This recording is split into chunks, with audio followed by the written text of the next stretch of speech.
So often, we pray to God, and we're like, Lord, just give me this.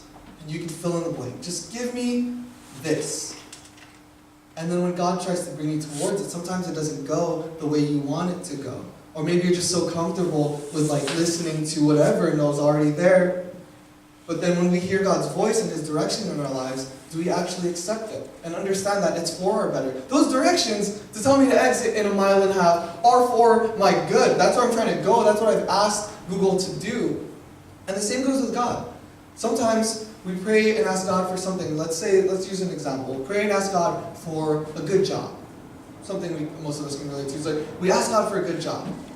But God decides to take 2 weeks. God decides to take a month or 2. And then God decides to give you a good job, but you don't really like that coworker that you're working beside, or the hours are long.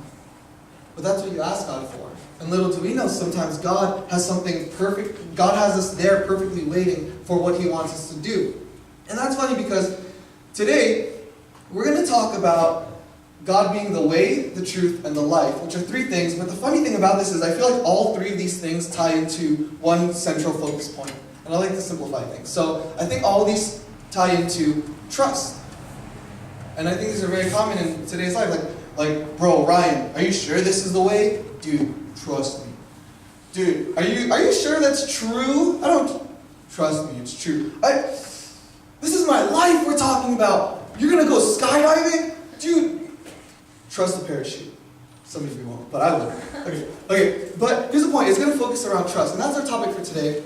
And that's what I believe God is talking to us about. And since we're talking about life, I'm going to do a little bit of a lesson here. It might be psychology, it might be philosophy, but this is really deep. Also, we got to give Pastor props for his PowerPoints. Like, Pastor is so good at PowerPoints. It's like the pictures that he had with the sheep, and then the way he ties it in with everything in his message. Like, it's really inspired me to move forward in my PowerPoint ability. A skill of which God has not decided to bless me with. We're working on that today. So that being said, next slide. Oh, I made that. That's my brain. All right. In the Western world, which we live in American society, often we look at life in this way. We look at life linearly. How many of you have seen a timeline back in history class? There's a line, and then the years, and it happens. Timeline. We look at life like this. You start somewhere at your birth, and then you move forward, go through life, and then you end at your death. And that's how most Western world sees life, which is wrong. I mean, it's true. Like, life is just a line. Next slide. Whoa, whoa, whoa, whoa! Okay, yeah, we're going now. All right, look at the different color. Okay, here's the sad thing. We actually only have one more slide after this, and it took me 30 minutes to make all these slides. Okay, anyways, in the Eastern world, life is more often looked at like this, circular.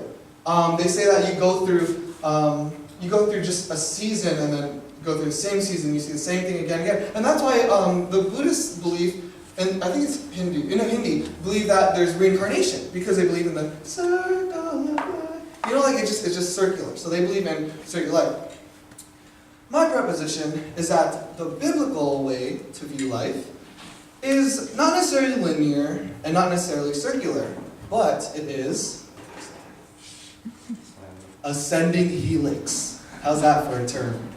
I got that off Google. There's like a bar to take off the advertisement because they're not paying me. Alright, this is the ascending helix. And this is important for our message today and trusting in God. Because I believe that the Bible is laid out, the stories of the Bible lay out timeline like this, like an ascending helix.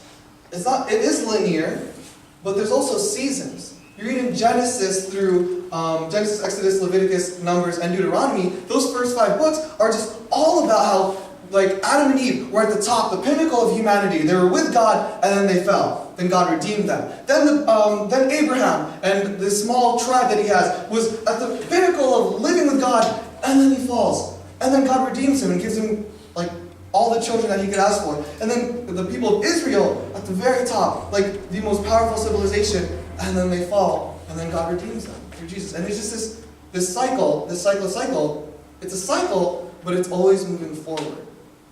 And this is very important to understand as we go through life. Because maybe you're like me, maybe you're even right here, right now, as you sit in your seat, maybe you're going in a very difficult season of your life.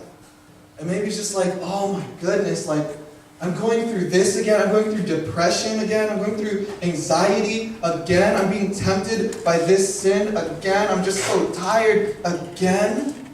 And it's so easy to be like, it's happening again, and I'm so tired, and it's just happening again. And maybe you're like me, where you just start evaluating your life, and you're like, oh, what sin did I commit? What can I be just doing better? Because, God must be so mad at me. Like, God is putting through this, He must be so mad at me. And sometimes, that is the case. Sometimes it is because of sin. But I think it's also to understand that a lot of times, it's not that God is mad at you. Most of the time, actually all the time, it's not because God is mad at you, but because it's just a season. And there's something to learn from that. And I just want this to be an encouragement, because as we go through our lives, we go through these cycles, and we may have like similar experiences, but we're still moving forward. And that's the difference. You see in this picture, yes, you go into the same circle, but it's always moving forward. Our church isn't always going to have the chairs filled with people, but we still are moving forward. We're looking at 2 acres of land. We're looking at a children's ministry where I think there might be more kids than adults today, and that's a beautiful thing. That means we've got a future. That's a beautiful thing. God bless Joyce, as she's alone over there. Everyone, thank her later. But that's a beautiful thing. It's a cycle, but we're still moving forward. And I want to encourage everyone in that. And as I get into these 3 points today, this is my encouragement, because as we go through this life, it is good. It is good to look back and look at how God has delivered us. So, since it's about trust, the question here is, trust what? What are we supposed to trust exactly? Well, I believe that we need to trust that Jesus is the way, the truth, and the life. Jesus is the way to have a true abundant life. There's a quote that many millennials use nowadays is, you're alive, but you're not really living. And I think there's some truth to that. Your heart is beating, but you're not really you're not living. And my hope and my prayer for us as a church is that we will live lives where people see that and they're like, oh, they're living life. They're really living it up. And I think that's really important, because oftentimes when we get a break from things, say you come out of say you come out of a bad season and you're in a good season and things are cruising, you're financially stable, your relationships are going well and everything, and so easily it's so tempting to be like, all right, things are going good, I'm in a good season, I'm just going to live life. So you run out of the house naked, not that, but living life to the fullest shouldn't be done in the way that the world thinks. Living life to the fullest should be done in the way that God has ordained us to live it. For example, if we're going to play basketball, there's a set of rules in basketball. Everyone knows the game of basketball. You can't tackle someone in the game of basketball. That's a rule. I'm pretty sure it's written somewhere. If you're playing basketball and you're on the basketball court and you're on the Golden State Warriors, you can't pull out a paintball gun and start lighting people up. That might not be written, but I'm pretty sure it's understood that that's a rule. Do you hear that rule saying oh, you can't use paintball guns in basketball? Do you hear that and be like, oh, that's making it boring? I mean, it kind of is. That'd be fun. But there are rules for a reason. There are rules for a reason. And when God has given us this gift of life, He places these boundaries in this life, not so that we can be limited or be boring, but so that we can get the fullest out of it, the most full life out of it. I think about my niece, Lucy, and she's so much fun. She's hilarious. I'm pretty sure most of you met her, but basically she's my niece. She's maybe I think she's 5 now. Can you imagine if I gave Lucy an iPad, a brand new iPad, gave it with a screen protector, it looks really nice, and I gave her Lucy, this iPad, this gift is for you. And she took it. And she got her other sisters, Ellie and Nina, and said, it's a Frisbee! And she started throwing it around like a Frisbee.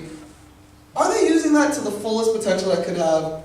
No, because it'll break. And then once it's broken, they're just going to cry and then be like, oh, we could have been watching YouTube, or playing games. We could have been using it to the fullest. If I tell her, Lucy, don't throw that around. It's not a Frisbee, it's an iPad. Use it like this. That isn't to limit her, but that's so that she can get the fullest out of the gift. And the 3 points that we have today is about the way, the truth, and the life. These, not boundaries, these guidelines that God has given us to get the fullest out of life. So the first is the way. And we're going to open up into John 14, so you can get there. John 14, and we'll start in chapter 1. This is where our story will take place. And if you don't have it, that's okay. I'll go ahead and just read it off. And it says here, wow, this is so perfect. Let not your hearts be troubled. Believe in God. Believe also in me. In my Father's house there are many rooms. If it were not so, would I have told you that I go to prepare